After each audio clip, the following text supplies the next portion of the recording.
If artists would focus on trying to get better instead of trying to get the bag, they might actually have a chance. Here's the hard truth. Artists are spending so much more time trying to get paid and blaming Spotify and the algorithm and leaving crazy comments below this video instead of focusing on trying to get better. And that's where they get stuck. If you want a full-time music career, well then focus on mastery, not just the money.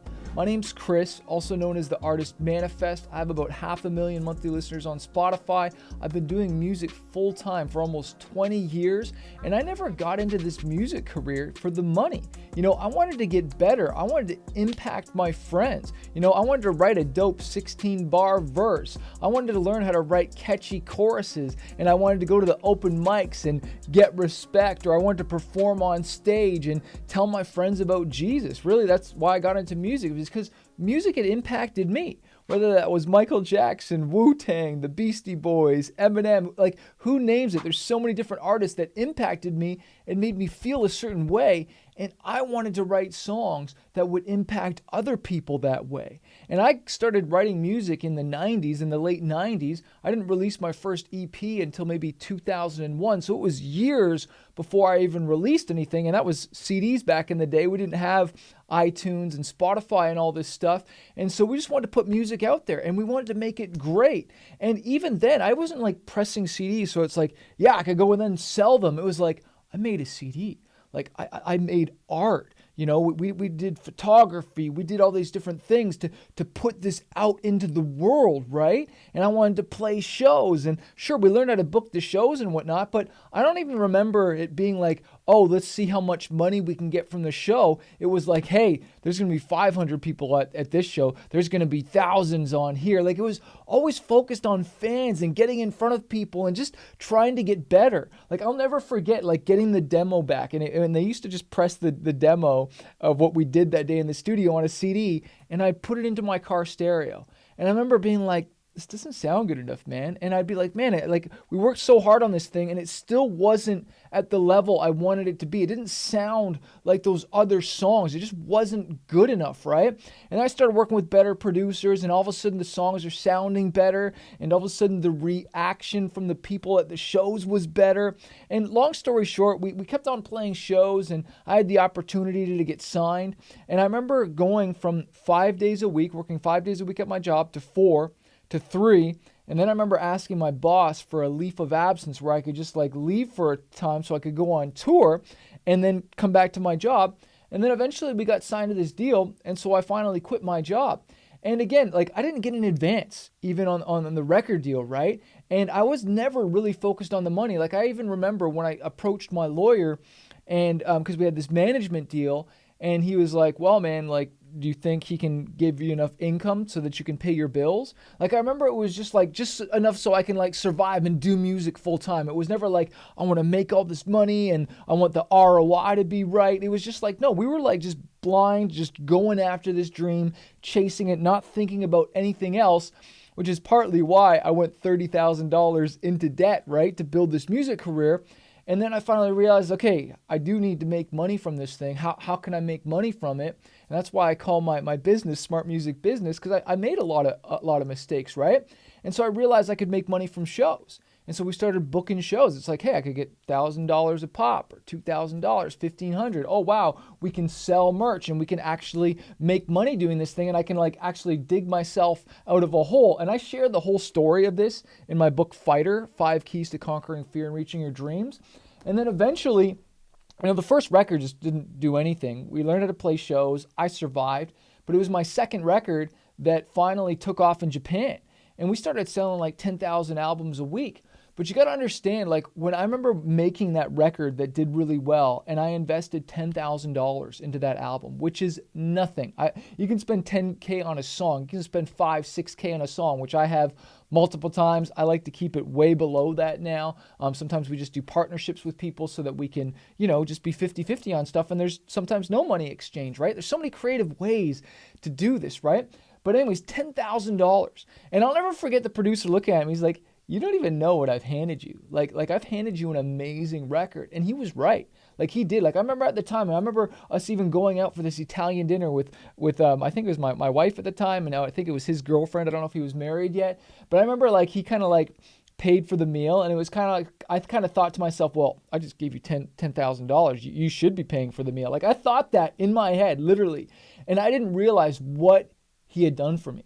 Like the record that he had made for me. Like this is where we get it twisted, where we look at things wrong. It's like, I'm paying for this. No, I invested in my career, because that to this day still has one of my biggest songs on it. It generated hundreds and hundreds of thousands, right? Just from streaming, let alone from performing it live and having great songs to perform. Like these were assets that I could now take and go perform these and impact lives, right?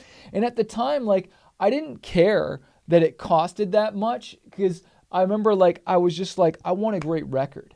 And I remember after I had a really great record and what that had done for me, I remember when it came time to make the next record, it was like, dude, like whatever it costs, like I didn't care. It was like, I'm begging you to pay you this person even more just so they can produce the record. And so I had always put the music before the money. I put the money down. I put the investment in, and then the money came afterwards.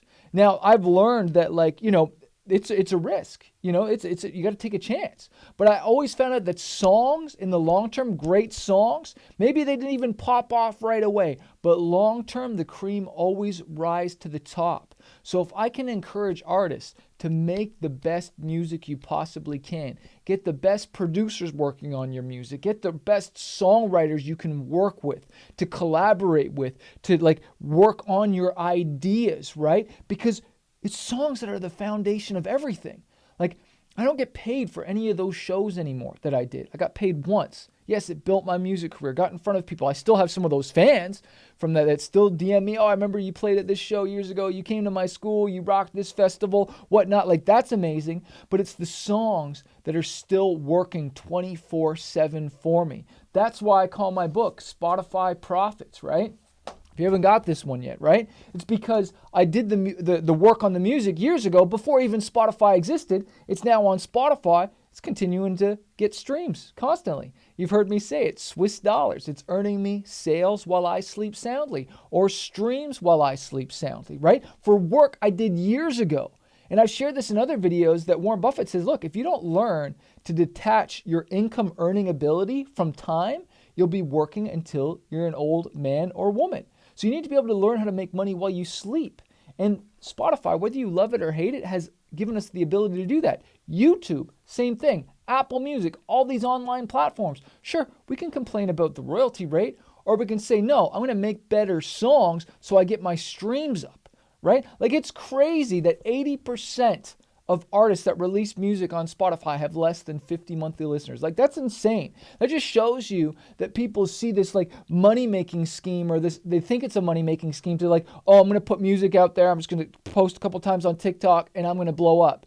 And there's no A&R, there's no artist development and you getting better. Like, I used to get beat up in the studio, not physically, but like my ego, like, look, your flow's bad. The melodies aren't there. You know, what are you saying? What are your lyrics even saying? Like, what's the message behind it? Where's the hook? Like, I'll never forget that the best advice I ever got when it came to writing hooks, because I wanted catchy hooks. It's something I've always wanted, and I believe I've really mastered that. My friend played me this song called Stars by Switchfoot, and the hook was literally, look at the stars, look at the stars. And he shared about, like, your verses should all point to whatever the hook is. And he was saying, like, this hook is pointing to the stars. So what are all the verses? What are all the lyrics saying that lead up to the boom? And this hook is about this, because I'm stronger, or because I'm free, or whatever it is. You know what I mean? Like, what is that big punchline that's leading them to want to just sing your heart out and sing that song? And so making these songs that are hits, because those will pay dividends for years to come. So if we can switch the mentality to mastery instead of money, well, then the money will come. The fan base will come. Everything you want will come. Read this book. Don't read it before going to bed or going to sleep, though, because it will inspire you so much and encourage you, because we all go through hard times. We go through tough times. We go through challenges, but we fight. That's why I talk about courage in there. You got to be willing to step out for this dream. And some of you aren't willing to step out. Joshua 1:8 says, be strong and courageous. Who cares what people say? Who cares what your friends think? Who cares what your family thinks? I think it was Alex Hormozy who's really talked about, like, just after a couple of generations, like, people forget about you. Like, I've had close family members die. I lost my dad to suicide when I was 5 years old. I've lost other family members. And it's wild that, like, you just don't think about them that much. Like, you just don't think about them. And so we're worrying about what somebody else thinks when, they're not even going to show up to our burial, depending on whether it's raining outside or not, because they just don't care. And these are like your closest friends that even come to your funeral, but they say who actually goes out and watches you get buried. Like, if it's raining, they ain't even going out there. They're like, no, I'm going to stay in the car. You know what I mean? So, like, why do we care what other people think about our dreams? So you got to have courage. But then the second chapter talks about perseverance, because tough times are going to come and you've got to learn to become a fighter. You got to fight through. You got to persevere. Proverbs 24:16 says, even though a righteous man falls down 7 times, they get up and go again. Well, you got to be willing to get up and go again when you get rejected, when you get turned down, when you don't get the editorial playlist, when you don't get the slot on the festival, when the collaboration says no, when the manager says our roster is full, when the label says we're not signing anybody right now. All these different no's. And you got to say, look, that's just part of it, man. Rejection is part of it. And I'm going to persevere through this thing. And then you need to have a fighter's mindset. You have to have a positive mental attitude. You got to stop looking at the cup half empty and start seeing it half full. We got Earl Grey tea in here, by the way. That's my drink of choice. But how do you look? How do you look at things? Do you see yourself as a winner? Do you see yourself as a success?